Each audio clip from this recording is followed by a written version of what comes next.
Grupo ng mga naka-black shirt at naka-black mask ng gulo at nangunog sa may Ayala Bridge, Mendiola at Recto Avenue sa Maynila.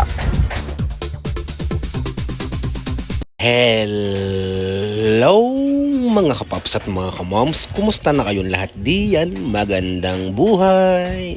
Naku mga kapaps at mga kamoms, hindi magandang balita ang nangyaring kaguluhan na ginawa nitong mga grupong nakasuot ng black shirt at naka-face mask ng black na may dalang mga watawat ng One Piece mula sa Japanese anime na ginawang flag o simbolo ng mga kabataang Gen Z sa Nepal na nagprotesta rin laban sa corruption. 1:30 p.m.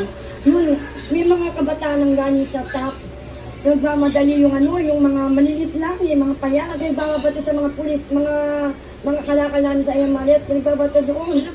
Samantala, mahigit sa 10 ang naaresto mula sa kanilang grupo.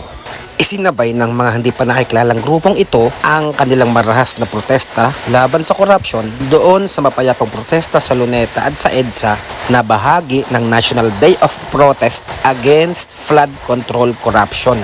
Okay, thanks for watching. God bless and I love you all. Mwah mwah, chup chup wads. Ako si Rex Del Rosario, nag-uulat para sa Sambayanan.